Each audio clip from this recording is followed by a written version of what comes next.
A thermal management system is an equipment like we have here behind me, or a combination of equipment that use thermodynamic cycle and only electricity for satisfying the cooling and heating requirement in a building or in a process. If you look at traditional design for heating and cooling system in a building, it's based on two separate systems. On one side, you have the heating system, and the heating system is based on boiler. So you burn fuel, gas for producing the heat. On the other side, you have the cooling system, is based on chiller.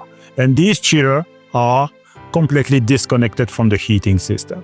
With the thermal management system like you have here, you are connected to both sides of the heating and the cooling side. That means we can benefit from the recovery from the cooling side for satisfying partially or totally the building requirement in terms of heating or domestic hot water production.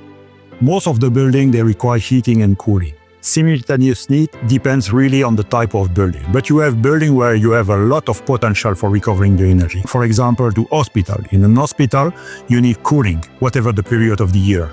And during the winter time, you need heating.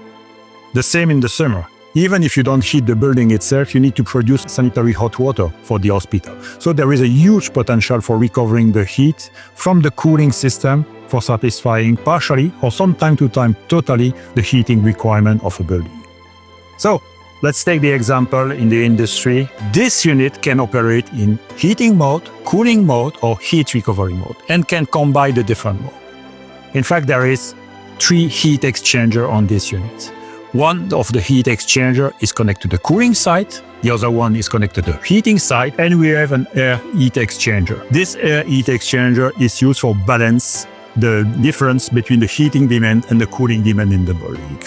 With the air heat exchanger, we can satisfy, I would say, what is missing in the building. Meaning we can reject when we have too much cooling demand in the building, we can reject the excess heat. When there is no enough heating in the building that can be recovered from the cooling side, we can extract it from the air. Business benefits is mainly in terms of efficiency. With this type of system, you can reach 300%, 400% efficiency. So that means you can improve the efficiency and reduce the operating costs. On the top of that, you are reducing your carbon emission. Something that will improve the efficiency of the thermal management system is combining the thermal management system with storage in the building, heating or cooling storage. Because you can store and harvest the energy when the building doesn't really need it and use it for later. An additional one, and I think it will be really the future, is AI.